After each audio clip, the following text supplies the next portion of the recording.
व्यासपीठावर बसलेले सर्व मान्यवर आणि जमलेल्या माझ्या तमाम देशभक्त बांधवांनो, भगिनी आणि मातांनो,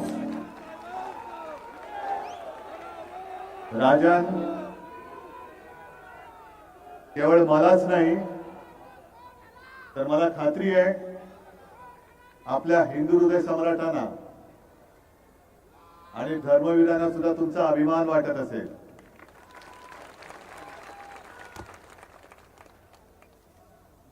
कारण ठाणे आणि शिवसेना, शिवसेनेचे ठाणे, ठाण्याची शिवसेना,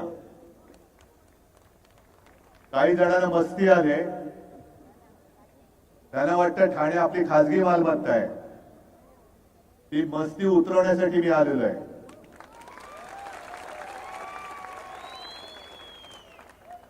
आणि आज मला खात्री पटली की केवळ मी एकटाच नाही तर तुम्ही सगळे त्याचसाठी आलेला आहात.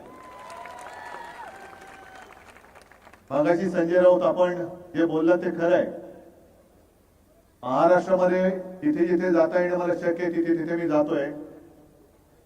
रस्त्यात गर्दी असते, सभेला तर अलोट गर्दी असते. परभणीची सभा काय, हिंगोलीची सभा काय, कालची धाराशिवची सभा, कोल्हापूरची सभा, हातकणंगले, कुठल्या सभा, सगळ्याच सभा. आणि कालची धाराशिवची जी सभा होती, अक्षरशः अंगावरती रोमांच यावा, लाखो लोक. आणि आपण आईचा गोंधळ घालतो, गोंधळाला ये, ती आई तुळजाभवानी गोंधळाला आली होती, असंच त्या सभेचं स्वरूप होतं. लोक पेटलेत, लोक चिडलेत, वाट बघतायत तरी एकदा आमच्या मतदानाची तारीख येते आणि यांना रिटायर नाही, गेट आउट करण्यासाठी लोक आतुरलेले. Get out, तडीपार. किती मस्ती आले. एक तर यांच्यामध्ये हिंमत नाही समोरासमोर लढायची. आणि माझ्या साध्या साध्या शिवसैनिकाला जो निष्ठावान आहे, तुमच्या पैशाने तो विकत घेतला जात नाही, आज सुद्धा त्यांचे संदेश येत आहेत. ये, तुला सगळं सोडून देतो, पण मडवी तुरुंगात आहेत, भाजपात किंवा इंडियाकडे जायला तयार नाहीत. आणि बघू ना आपण यांच्या तुरुंगाच्या भिंती किती मजबूत आहेत. कायद्याच्या दृष्टीने बोलतोय, तुरुंग नाही फोडणार मी, तुरुंग तसाच ठेवणार आहे. कारण उद्या ज्यांनी माझ्या मडवीला तुरुंगात टाकलं त्यांना मी त्या तुरुंगात टाकणार आहे. संजय राऊत पण तसेच नाही झुकला. काय कराल, तुरुंगात टाकाल ना, टाका, बघू तुमच्या तुरुंगाच्या भिंती किती जाड आहेत. आणि मला अभिमान आहे की तो स्वातंत्र्याच्या आधीचा काळ संपूर्ण देश प्रवाहपतीत झाला होता. कोणी नाही, कोणी इंग्रजांच्या विरुद्ध बोलायला तयार नव्हतं. तेव्हा एक महाराष्ट्राचा सुपुत्र त्यांनी ठणकावून विचारलं होतं आणि सांगितलं होतं भर कोर्टात, स्वराज्य हा माझा जन्मसिद्ध हक्क आहे आणि तो मी मिळवणारच. त्या लोकमान्यांना सुद्धा अभिमान वाटत असेल की अरे तो माझा महाराष्ट्र आज सुद्धा जागा आहे,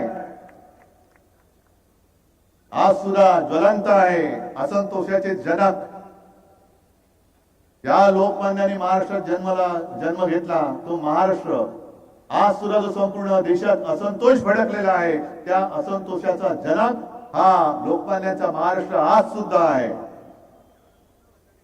पण तेव्हा सरकारचे डोके ठिकाणावर आहे काय,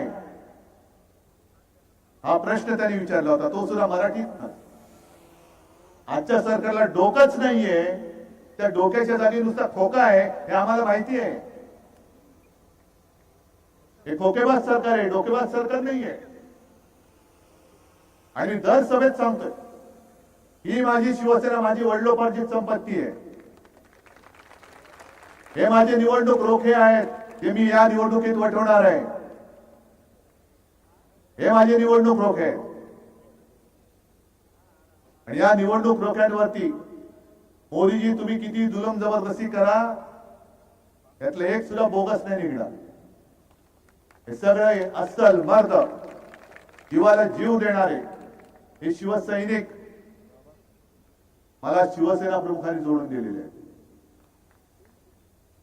आणि तुम्हाला काय वाटतं, या शिवसेनेने 2014 आणि 2019 मध्ये मोदीजी तुम्ही विसरला असाल, तुम्ही कालच्या किंवा परवाच्या तुमच्या मुलाखतीत बोललात की उद्धवजींबद्दल मला प्रेम आहे. मी काय ऐकलं नाही.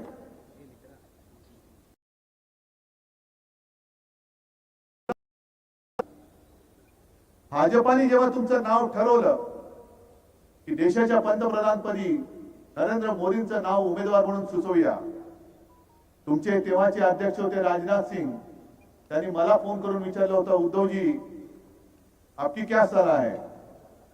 आणि ते पाप मी केलं होतं मगाशी, जसं जितेंद्र थोवाडीत मारून गेले.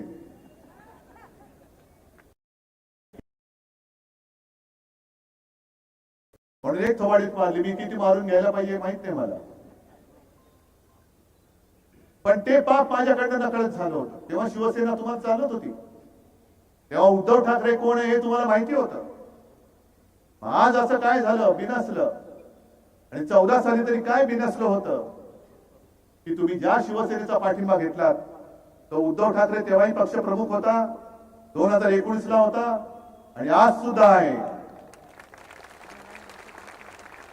आणि जे माझ्या असली शिवसेनेला नकली म्हणतात ती बेअकली माणसं मी महाराष्ट्रामध्ये सहन करणार नाही. ही माझी शिवसेना असली आहे. आमचं नाणं खणखण मोदींचं नाणं महाराष्ट्रामध्ये चालत नाही, म्हणून तुम्हाला माझ्या वडिलांचा फोटो बाजूला लावावा लागतोय. एक काळ असा होता, हे आपल्याला हिणवत होते की तुम्ही जे काही निवडून आलात, तुमचे जे काही खासदार आले निवडून, ते तुम्ही मोदींचे फोटो लावले होते म्हणून निवडून आले. मी माझ्या वडिलांचा फोटो लावून निवडणूक लढतोय. इथले जे गद्दार आहेत मुख्य, त्यांच्या वडिलांचा फोटो लावून निवडणूक लढून दाखवावी, होऊन जाऊ दे. आणि राजकारणातले तुमचे बाप जर मोदी असतील तर त्यांचा फोटो लावा. हिंदू हृदय सम्राटांचा लावू नका, तेवढी तुमची पात्रता नाही, तुमची योग्यता नाही. कारण गद्दार म्हटल्यानंतर त्या गद्दाराच्या हातामध्ये भगवा झेंडा आणि शिवसेना प्रमुखांचा फोटो त्यांच्या बाजूला शोभत नाहीये. ही संघटना ही मर्दांची संघटना आहे. आजपर्यंत तुमच्या सगळ्या गोष्टी आम्ही सहन करत आलो. आता अचानक तुम्ही जे काय सांगता आहात, तुम्ही लोकांमध्ये संभ्रम निर्माण करताय. माझ्या कोणाच्या लोकांमध्ये संभ्रम नेमकं उद्धव ठाकरेचं करायचं काय. आणि आज तिकडे आपल्या सीमा असुरक्षित आहे. लेह लडाख मध्ये पेटलेलं आहे, मणिपूरमध्ये पेटलेलं आहे. काल परवाकडे काश्मीरमध्ये पुन्हा हल्ला झाला. का तुम्ही 370 कलम काढलत ना. मध्ये अमित शहा येऊन गेले आणि बोलून गेले की आम्ही 370 कलम काढले, त्याच्याबद्दल उद्धव ठाकरेंचं काय मत आहे. अहो तुम्हाला मी जाहीर पाठिंबा दिला आहे. कारण काश्मीर हा माझ्या हिंदुस्थानचा अविभाज्य घटक आहे, तो तोडू शकत नाही कोणी, म्हणून आम्ही तुम्हाला पाठिंबा दिला. पण त्याच काश्मीरमध्ये जवानांवरती आजही हल्ले होत आहेत. पण 10 वर्ष तुम्ही खुर्च्या उभवताय, अजूनही माझा काश्मीर हा सुरक्षित तुम्ही का करू शकला नाही. जसं तो पुलवामाचा हल्ला झाला, फोडलं. जे सैन्य आपल्या देशासाठी प्राण तळ हातावरती घेऊन सीमेवरती लढायला तयार असतात, त्यांना तुमच्या नादानपणामुळे जीव गमवावा लागला. राज्यपाल सत्यपाल मलिकांनी तेव्हाही सांगितलं होतं की यांना रस्त्याने जाऊ देणं हे धोकादायक आहे, हल्ला होऊ शकतो. अहो मोदीजी फोटोग्राफी मी करतो, ती सुद्धा हल्ली करत नाही मी. तुम्ही मध्ये फोटोग्राफी करत होतात. आणि सत्यपाल मलिकांनी सांगितले की त्यांनी जेव्हा त्यांना संपर्क केला तेव्हा त्यांनी सांगितलं की आप चुप रहो. नेमकं काय झालं, त्या सत्यपाल मलिकांनी जे काय तुमचं सगळं ढोंग उघड केलेलं आहे त्याच्याबद्दल तुम्ही का अजून बोलत नाही. काय असं तुम्ही नेमकं देशासाठी केलं तरी काय. आमच्यावरती तुम्ही बोलता. मगाशी माझी रायगडमध्ये सभा झाली अलिबागला. आता मोदीजी काय करतात तुम्ही कधीतरी पाहिले. महागाईवरती बोलताना, बेकारीवरती बोलताना पाहिले, महिला सुरक्षितता त्याच्याबद्दल बोलताना पाहिले नाही, नोकऱ्यांबद्दल बोलताना पाहिले नाही. पण आता परत त्यांनी धर्माधर्मात मारामाऱ्या लावायच्या. आणि आजची जाहिरात जी आहे ही जाहिरात 10 वर्ष सत्ता भोगल्यानंतर बेअकली जनता पार्टी, भेकड जनता पार्टी, कमळाबाई ही अशी जाहिरात करते, तुमच्या मताने कुठेही जल्लोष व्हायला हवा आहे, भारतात की पाकिस्तानात. ओ मोदीजी, तुमच्या पराभवाने माझ्या भारतामध्ये जल्लोष होणार आहे, भारतामध्ये अख्खा भारत जल्लोष करणार आहे. आणि पाकिस्तान कशाला जल्लोष करेल? कदाचित असा त्याचा अर्थ असेल की भाजपला मत दिलं तर पाकिस्तानात जल्लोष होईल. कारण नवाज शरीफचा वाढदिवसाचा केक खायला न बोलवता कोण गेलं होतं? कोण गेलं होतं? मोदीजी गेले होते ना. म्हणजेच ह्या जाहिरातीचा अर्थ असा आहे की भाजपला मत दिलं तर पाकिस्तानात जल्लोष होईल. अरे न बोलवता न बुलाया हुआ मेहमान वापस आने वाला है, केक तयार रखो. ही तुमची एवढी पातळी घसरली खाली. 10 वर्षामध्ये कसं तुमच्या 56 इंची छातीची 156 इंच छाती व्हायला पाहिजे होती. कामं सांगायला पाहिजे होती.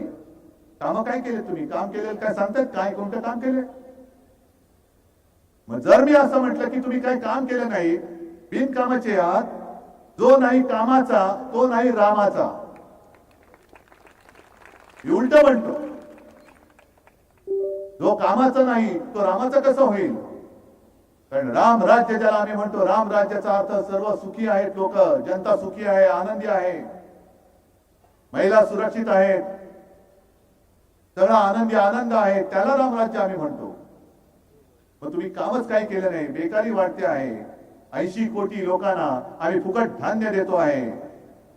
हीच तर धोक्याची घंटा आहे. 80 कोटी लोक माझ्यावरती अवलंबून आहेत. ही माझ्या दारात रोज भिकेचा कटोरा घेऊन उभी राहिली पाहिजेत, ही मोदींची स्वप्न. अरे आमचं सरकार आल्यानंतर 80 कोटी लोकांना आम्ही काम देण्याचं स्वप्न बघतोय. कारण आमचं हिंदुत्व हे हृदयात राम आणि हाताला काम देणारं हिंदुत्व आहे. आमचं हिंदुत्व हे घरातलं चूल पेटवणारं हिंदुत्व आहे आणि भाजपाचं हिंदुत्व हे घर पेटवणारं हिंदुत्व आहे. आणि म्हणूनच जो काही मुस्लिम समाज माझ्यासोबत आलेला आहे, ख्रिश्चन समाज आलेला आहे, अनेक समाज जिथे जिथे जातोय अगदी रस्त्यावरती उभे राहत आहेत आणि उघड उघड येत आहेत. उद्धवजी चिंता मत करो, पण या हुकुमशाला गाडा.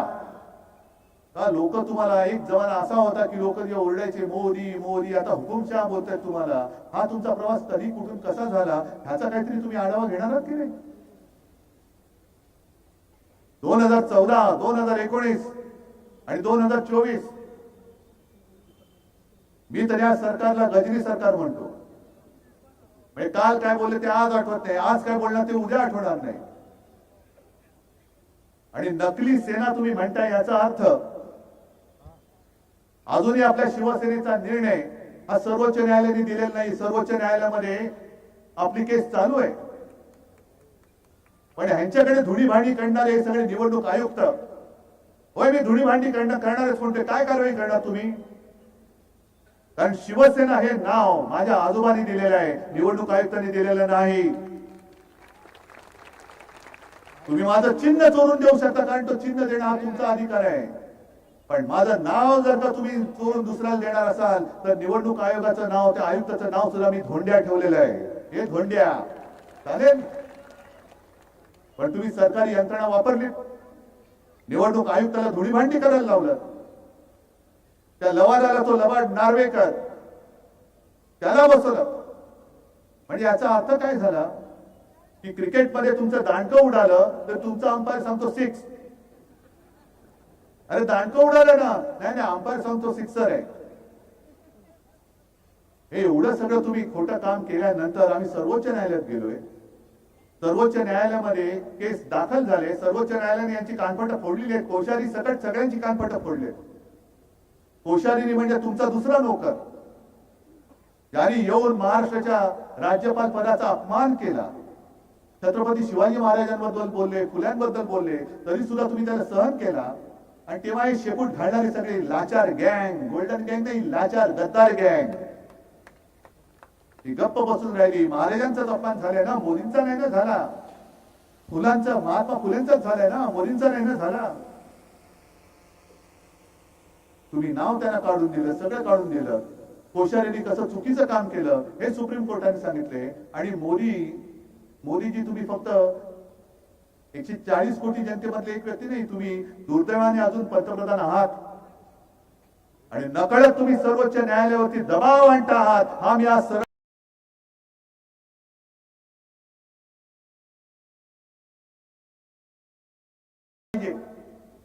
हे तुम्ही नकळत सांगते की नकली सेना, नकली सेना. का नकली सेना? ही सगळी लोक जमलेली आहेत, संपूर्ण राज्यामध्ये लाखो लोक उसळत आहेत आणि सुप्रीम कोर्टाने सांगितले की लोकप्रतिनिधींच्या संख्येवरती पक्ष कोणाचा ठरवू. नकली सेना म्हणताय म्हणजे सर्वोच्च न्यायालयावरती तुम्ही दबाव आणत आहात. किती आणाल दबाव? अरे आम्ही हातामध्ये मशाल घेतले, जेव्हा हातात कमळ घेतलं होतं तेव्हा तुम्ही सुखावला होता. आता मशाल कशी जाळून टाकते, काय जाळते ते तुम्हाला कळेल. आणि तुम्ही माझा धनुष्यबाण चोरलात, महाराष्ट्राच्या अस्मितेवरती तुम्ही वार केलात, शिवरायाच्या पवित्र भगवेला तुम्ही गद्दारीचा कलंक लावलात. तुम्ही माझं धनुष्यबाण काढून तुम्ही गद्दाराला दिलं. आता हा महाराष्ट्र तुमची तुमची खेचून घेतल्याशिवाय महाराष्ट्र स्वस्थ बसणार नाही. आणि ही ताकद महाराष्ट्र दाखवू शकतो. महाराष्ट्रामध्ये 48 जागा आहेत.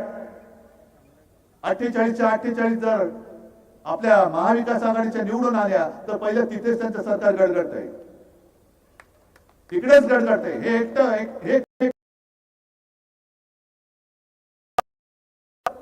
आजपर्यंत ज्या निवडणुका झाल्या त्याच्यामध्ये तर संपूर्णपणे मला माहिती आहे की या भाकड जनता पक्षाची जागा एकटे निवडून. पण आता उद्या परवाचा एक टप्पा आहे, परत एक टप्पा आहे, त्याच्यानंतर एक टप्पा आहे. या टप्प्यामध्ये जर तमाम महाराष्ट्राने ठरवलं की या कमळाबाईला एक सुद्धा जागा द्यायची नाही तर मोदींचं सरकार असंच महाराष्ट्रामध्येच गाडून टाकतोय आपण. ही महाराष्ट्राची ताकद आहे. आजपर्यंत आम्ही तुम्हाला भरभरून दिलं. 40, 41, 42 खासदार हे एकट्या महाराष्ट्राने तुम्हाला दिलं, म्हणून मोदीजी तुम्ही त्या खुर्चीपर्यंत पोहोचू शकला, त्या खुर्चीवरती बसलात. पण एवढं महाराष्ट्राने सगळं भरभरून दिल्यानंतर तुम्ही माझा भरलेला महाराष्ट्र ओरबाडायला लागलात. आम्ही काय मागत होतो तुमच्याकडे? माझ्या महाराष्ट्रामध्ये जे उद्योगधंदे आम्ही आणत होतो, आमच्या महाराष्ट्रामध्ये जे उद्योगधंदे होते हे तुम्ही सगळे ओरबाडून तुमच्या गुजरातमध्ये नेले. गुजरात जणू काही संपूर्ण देश म्हणजे याचा गुजरात.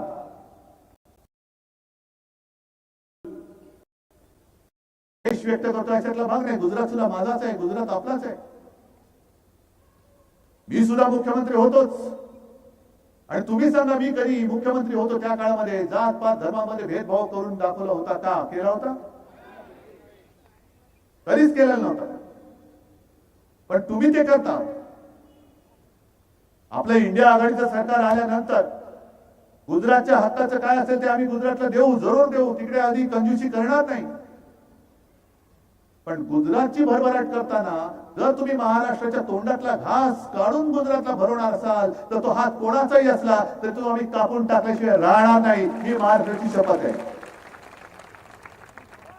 काय समजतं काय महाराष्ट्राला?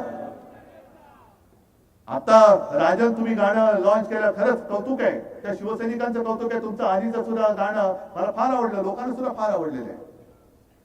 आणि शिवसेनेचं एक गाणं आपण सादर केलं. निवडणूक आयोगाला सादर केल्यानंतर त्यांनी एक असं आळं करून दिलं एका शब्दाभोवती. कोणता शब्द? जरा जोराने अजून. जय भवानी, जय शिवाजी. हा महाराष्ट्राबद्दलचा आकाश. आम्ही जय जय श्रीराम आम्ही बोलतो, बजरंग बली की जय आम्ही सुद्धा बोलतो. आमचे सुद्धा ते आमचा भवानी माता आमचा आत्मा आहे. आणि हा भटकता आत्मा नाही, या मातीमध्ये तेज जन्माला घालणारा तो आत्मा आहे. अरे ज्या तेजाने जो औरंगजेब इकडे आला होता तो राज्य काबीज करायला, त्याला वाटलं होतं छत्रपती शिवाजी महाराज नाही आहेत. संभाजी महाराजांना दगाबाजी करून हाल हाल करून त्यांची हत्या केली. आता महाराष्ट्र संपला, पण त्याला महाराष्ट्राचं पाणी कधी कळलं नाही. 27 वर्ष महाराष्ट्राची झुंजला, आग्र्यावरनं जो महाराष्ट्रामध्ये राहिला, पुन्हा त्यांनी नाही, हे महाराष्ट्राचं वैशिष्ट्य आहे. तेव्हा मोदीजी तुम्ही सभा घेताय, घ्या. माझं तर म्हणणं 27 सभा घ्या, 270 सभा घ्या, 400 पार सभा घ्या आणि महाराष्ट्र जिंकून दाखवा. या 400 पार सभा महाराष्ट्रामध्ये घ्या, गल्ली बोळामध्ये जा.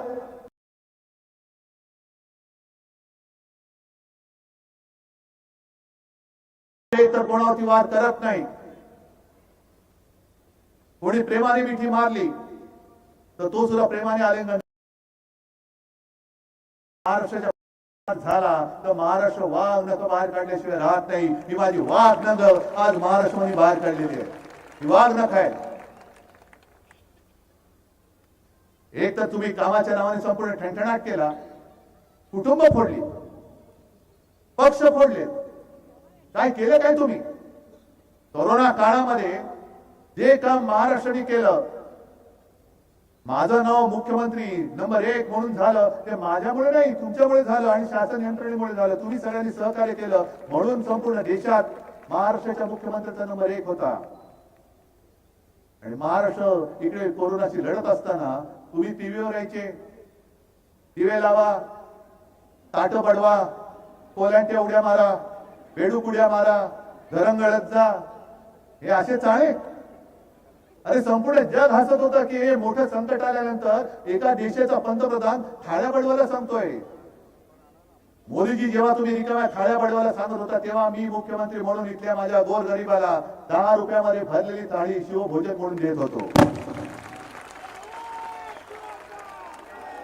मोदीजी ज्या वेळेला तुमच्या गुजरातमध्ये सार्वजनिक चिता पेटल्या जात होत्या, तुमच्याच काळातल्या तुमचंच उत्तर प्रदेश मधलं सरकार आहे, त्या सरकारमध्ये गंगेमध्ये प्रेत बेवारशासारखी फेकून दिली जात होती, तेव्हा मी आणि माझं महाविकास आघाडीचे सगळे सोबती एकाही शवाची आम्ही कुठेही विटंबना होऊ न देता त्याला जेवढं काही करता येणं शक्य असेल ते सगळे संस्कार करून आम्ही दहन करत होतो किंवा दफन करत होतो. एक सुद्धा माणूस उपचाराविना आम्ही तसा मरू दिला नाही, कोणालाच नाही. आटोकाट प्रयत्न केले, रात्रीचा दिवस, दिवसाची रात्र, काही बघितलं नाही. पण आता तुम्ही जे काय सांगताय की मुंबईमध्ये खिचडी घोटाळा झाला, इकडे हा घोटाळा झाला, पहिला तुमच्या पीएम केअर फंडामध्ये किती घोटाळा झाला बघा, कारण तो सुद्धा तुम्ही त्याच काळात जमा केलेला आहे.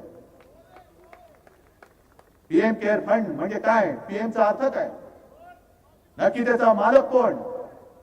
आणि मोदीजी उद्या तुम्ही पंतप्रधान नसणार, मग तो फंड कोणाच्या हातामध्ये जाणार आहे? त्याची तर मोजदाद करायची नाही, कारण तो खासगी फंड आहे. मग खासगी फंडाचं नाव पीएम केअर फंड ठेवू शकतो, आम्ही सुद्धा काढतो काहीतरी पीएमच्या नावाने, देतील लोक पैसा. चौकशी कशी करता बघतो, कारण तो आमचा खासगी फंड आहे.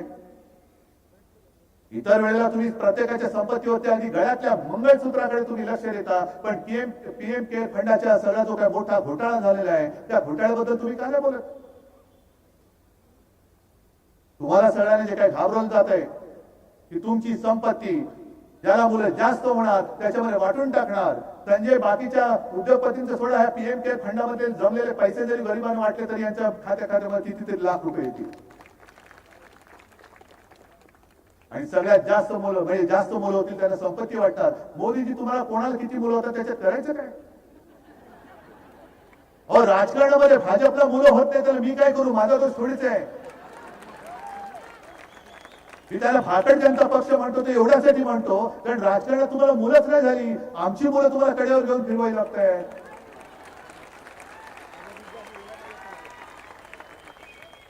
पण तुम्ही नेत्या तेवढे घेऊन जा, आमच्याकडे मुलांची कमतरता नाही, आमच्याकडे मुलं होतच असतात. उलट घेऊन जाल तेवढी बरी, नवीन मुलं आणखीन तयार होत आहे. कारण हा निसर्गाचा नियम आहे, निसर्गाचा नियम आहे. ही पानं सुद्धा झडलेली पानं ही झडलीच पाहिजे, ती झडल्यानंतरच पुन्हा त्या फांदीवरचे अंकुर फुटतात. तसे अंकुर माझे आता फोपावून वर आलेले आहे, अंकुर फोपावून वर आलेले. अरे तुम्ही काय तोडाल? फुलं तोडाल, पानं तोडाल, पण माझ्या शिवसेनेची मुळं जी खालपर्यंत घुसलेत ती तुम्हाला उपटता येणार नाही अजिबात नाही. तुमची 52 काय 152 फळं उतरले तरी तुम्हाला ती मुळं उपटून नाही टाकता येणार. आणि ही लढाई ही गद्दारीच्या विरुद्ध तर आहेच, पण वचननामा म्हणून मी जे काय वचन तुम्हाला दिलेले आहे जास्त नाही दिली मी. पण राजा तुमचा तो कार्य अहवाल आहे ना, तो नुसता दाखवा आणि हा नुसता गद्दाराच्या छातीवर ठेवला ना तरी त्याच्यामध्ये जो पुन्हा उठणार नाही. एवढा जाड जुड आणि जड आहे, दाखवा जरा, हे मलाच नाही उठत करणार. हा आमचा कार्यसम्राट खासदार निष्ठावान आहे, याच्या बरोबरीला जाऊन घेऊ शकतात. अरे 10 वर्षात मी तर सोडून द्या, राजांच्या कामाची तुलना मोदींनी करून दाखवावी. पंतप्रधान म्हणून मोदींनी केलेली कामं आणि 10 वर्षात माझ्या राजांनी केलेली कामं. ही लोक काय भाड्याने आणलेली लोक नाही आहेत. खुर्ची मागे किती पैसे आहेत तरी कोण भाडखाऊ कोणीच नाहीये. आणि म्हणून मी ही काय वचनं दिलेली आहेत. पहिलं वचन, माझ्या महाराष्ट्राची होणारी लूट मी थांबवल्याशिवाय राहणार नाही. कारण यांनी माझं आपलं सरकार का पाडलं, गद्दारी करून का पाडलं. कारण जोपर्यंत मी मुख्यमंत्री होतो तोपर्यंत यांची महाराष्ट्राकडे वाकड्या नजरांनी पाहण्याची हिंमत नव्हती. जर पाहिलं असतं तर डोळे काढून मी हातात दिले असते. म्हणून यांनी गद्दारी करून सरकार पाडलं आणि महाराष्ट्रातले सगळे उद्योगधंदे पळवायला लागले. इथे आपलं कोविड केअर सेंटर केलं होतं, ज्याच्यात हजारो लाखो लोकांचे जीव वाचले. सरकार बदलल्याबरोबर ते पाडलं आणि ती जागा तत्काळ बुलेट ट्रेनच्या घशात घालून टाकली. अहमदाबाद मुंबई, अहमदाबाद मुंबई, किती लोक जाणार आहेत अहमदाबाद मुंबईमध्ये. आपलं वित्तीय केंद्र हे गुजरातला पळून नेलं. हे केंद्र मी पुन्हा नव्याने महाराष्ट्रामध्ये उभं करून दाखवेन. अगदी प्रत्येक गावात नाही तरी जिल्ह्यामध्ये, तालुक्याच्या ठिकाणी जे माझे तरुण तरुणी टिकलेत पण नोकरीचा पत्ता नाही, त्यांना तिथल्या तिथे रोजगार देण्याचा आम्ही प्रयत्न करतोय. नक्की करून दाखवणार. आणि दुसरं म्हणजे सगळ्यात महत्वाचं म्हणजे कर दहशतवाद. इथे शेतकरी तसे नसतील, व्यापारी कदाचित असतील. त्या व्यापाऱ्यांना जीएसटीचा त्रास किती आहे. जर एक कुठेतरी काही चूक झाली की सरळ उचलून तुरुंगात. म्हणजे भ्रष्टाचार करतायत त्यांना क्लीन चिट. 70,000 कोटीचा घोटाळा क्लीन चिट आणि उपमुख्यमंत्री. विमान घोटाळा क्लीन चिट आणि पुन्हा राज्यसभा. आदर्श घोटाळा राज्यसभा. म्हणजे मी आता साधारणतः हिशोब लावतोय, 70,000 कोटीचा घोटाळा केलेला उपमुख्यमंत्री, तर मुख्यमंत्र्याचा घोटाळा किती असेल. मुख्यमंत्र्याचा घोटाळा किती असेल. भ्रष्टाचारी ते तुका मेळ व्हावा, भाजपा पक्ष वाढवावा, अशी यांची चालू आहे. आणि नवीन काही ज्या गोष्टी आहेत, जसं महाराष्ट्राला नेहमी चुरांचा अभिमान असतो. शुरामी वंदिले, भाजप म्हणते चोरामी वंदिले. मैं अकेला सब पे भारी, आजूबाजूला भ्रष्टाचारी. ही अशी घाणेरडी आता लोक नकोयत आपल्याला. जीएसटी मध्ये सुद्धा आपण ती पद्धत आहे त्या पद्धतीमध्ये आमूलाग्र बदल करू आणि जीवन सुसह्य होईल. आणि तुम्ही सगळे नागरिक आहात. फक्त कर भरण्यासाठी तुमचा जन्म नाही झालेला. कर भरल्यानंतर तुम्हाला सुविधा मिळाल्या पाहिजेत. आज संपूर्ण महाराष्ट्रामध्ये तुम्ही बघाल तर प्रत्येक ठिकाणी होर्डिंग वरती मोदी. मग अशी विद्यार्थी तुम्ही बोललात ना, ठीक आहे, मी एक समजू शकतो. जो देवेंद्र फडणवीसांनी शोध लावलाय की लस मोदींनी बनवली म्हणून लसीकरणाच्या सर्टिफिकेटवर मोदींचा फोटो मी समजू शकतो. कारण लस मोदींनी बनवली, ठीक आहे, मोदींनी बनवली, देवेंद्र फडणवीसांचं सर्टिफिकेट आहे ना, त्याला दिलं, छापा मोदींचा फोटो. पण खताच्या पिशवीवर मोदींचा फोटो का. अरे काय चुकलं काय माझं. ज्यांनी जे बनवलं त्याचा फोटो छापला पाहिजे. लस मोदींनी बनवलं तर मोदींचा फोटो त्याच्यावर छापला पाहिजे. मग खताच्या पिशवीवरती बैलाचा फोटो का नाही. हे असे जे काही प्रश्न आहेत ती सगळं मीच सगळं काही मीच केलं. उद्या आणखीन काही दिवसांनी सांगतील हे सगळं ब्रह्मांड, हे विश्व हे मी तयार केलेलं आहे. सूर्य सुद्धा मी असा तयार केलेला आहे, चंद्र तयार केलेला आहे. हे सगळे थापाबाजी आता खूप झाली. एक तर जे मी तुम्हाला सांगितलं की महाराष्ट्र पूर्ण नाचवून टाकण्याचा प्रयत्न चालू आहे. महाराष्ट्र बदनाम करून टाकायचा, भिक्यात कंगाल करून टाकायचा. उद्योगधंदे बाहेर न्यायचे आणि अशी बदनामी करायची की नवीन उद्योगधंदे महाराष्ट्रात येताच कामा नये. सगळ्यांना महाराष्ट्रात यायला भीती वाटली पाहिजे. आणि मी तुम्हाला प्रश्न विचारतो, मला असा देशातला एक मराठी माणूस दाखवा जो महाराष्ट्र सोडून इतर राज्यात गेलाय आणि तिथल्या नेत्यांवरती त्यांच्या कुटुंबियांवरती अत्यंत घाणेरड्या पद्धतीने आरोप करतोय. आहे कोणाची हिंमत? दुसऱ्या राज्यात हे जर कोणी केलं असतं तर लोकांनी तिथल्या तिथे कान पटवला असता. एक दिवस तो पण येईल, कारण महाराष्ट्र संयमी आहे, सुसंस्कृत आहे. पण महाराष्ट्र नामर्द नाहीये, महाराष्ट्रात मर्द आजही आहेत. जर सीमा ओलांडाल तर भर रस्त्यात त्यांना कान फटवल्याशिवाय आम्ही राहणार नाही. आणि हुकुमशाही विरुद्धची लढाई आहे. लढाई आजपर्यंत अनेक झाल्या. इकडे पक्ष फोडला, माझे सगळे आजूबाजूचे कोण त्यांना जे त्यांच्या बरोबर गेले ते नातेवाईक त्यांनी घेतले. आणखीन कोण असतील तुम्ही सांगा, तुमच्याकडे पाठवून देतो. कारण तो राजकारणात तुम्हाला पोरं होणे शक्यच नाहीये. तुम्हाला पाहिजे असेल आम्ही पुरवठा करतो गद्दारांची. आणखीन आमच्याकडे आता गद्दार नाहीये शिल्लक. फक्त दुःख एका गोष्टीचं होतं, मी 4 दिवसापूर्वी खडकवासला गेलो होतो सुप्रियाताईच्या प्रचाराला. पवार साहेब होते, सुप्रियाताई होती, सगळे आपले महाविकास आघाडीचे नेते सुद्धा होते. आणि तिकडे मी एक गोष्ट सांगितली होती, कुऱ्हाडीचा दांडा गोतास काढ. माहितीये तुम्हाला?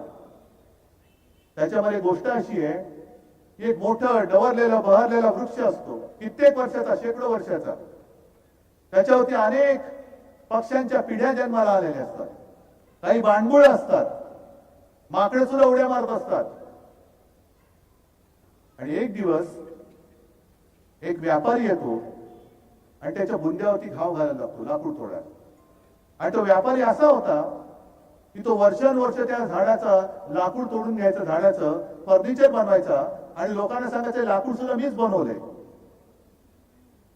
हे माझी गॅरंटी आहे, लाकूड मी बनवलंय, मेरी गॅरंटी, मैंने लकडी बनाई है. मग तो घाव घालायला लागल्यानंतर सगळे पक्षी थरारतात, अरे काय चाललंय, माकडे चित्कारायला लागतात. मग त्यातला एक पक्षी त्या झाडाला विचारतो, आजोबा तुम्हाला त्रास होत असेल ना, वेदना होत असतील ना? आणि त्या झाडाने सांगितलं की बाळा वेदना होत आहेत, ठीक आहे, मला तो घाव घालतो त्याच्या वेदना होत नाही, पण तो व्यापारी जो बाहेरून आलेला आहे, तो जी कुऱ्हाड वापरतोय त्या कुऱ्हाडीचा दांडा माझ्या लाकडापासून बनवलेला आहे. हे व्यापारी आपलेच दांडे त्यांची कुऱ्हाड लावून चालवत आहेत. त्या दांडक्यांना कळत नाहीये, अरे तुमचं नुसतं दांडकं नाही आपटत, त्याला कुऱ्हाड लावलेली आहे आणि ती माझ्या महाराष्ट्राच्या मुळावरती ते मारतायत. ते महाराष्ट्राची अस्मिता जपणाऱ्या शिवसेनेच्या मुळावरती ते मारतायत. आणि ही असली दांडकी ही मोडायची नाही तर काय करायची? ही दांडकी मोडलीच पाहिजे, गद्दारांना गाडलंच पाहिजे. गद्दारांना गाडा ही नुसती घोषणा असता कामा नये. ही शिवसेना ठाण्याची शिवसेना. आणि आनंद दिघेंचं जे वाक्य होतं, गद्दारांना क्षमा नाही,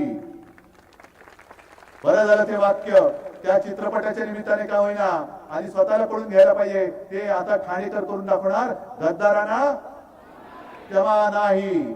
आणि राजन विचारे जो एक निष्ठावंत, तेव्हा जर का त्याने तो स्टँडिंग कमिटी सोडली नसती ते भूत जन्मालाच आलं नसतं.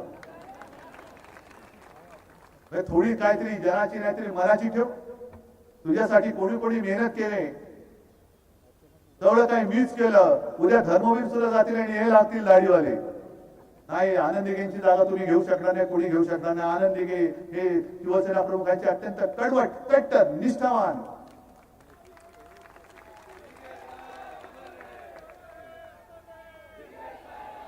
त्यांचा मृत्यू झाला पण त्यांनी भगवा सोडला नाही. ही याला म्हणतात निष्ठा, याला म्हणतात निष्ठा. आणि त्या निष्ठावान ठाणेकरांना निष्ठा काय असते हे शिकवण्याची नाही तर गद्दारांना दाखवण्याची वेळ आलेली आहे. आणि म्हणून मी तुम्हाला सगळ्यांना विनंती करत नाहीये, तर मला खात्री आहे की राजांचा विजय तर होणार आहेच, पण राजांचा विजय मला असा तसा नकोय. गद्दारांना पूर्ण डिपॉझिट जप्त करून मला तो विजय पाहिजे. फक्त गोंधळू नका, धनुष्यबाण चोराच्या हातात आहे. आपली निशाणी काय आहे? नक्की हातामध्ये मशाल घेऊन हा जो हुकुमशहा सूर आहे त्याच्या बुडाला धग लावायची. आता बुडाला हुकुमशहा सुराच्या. कोण हुकुमशहा सूर? ज्याचं त्यांनी समजून घ्यायचं.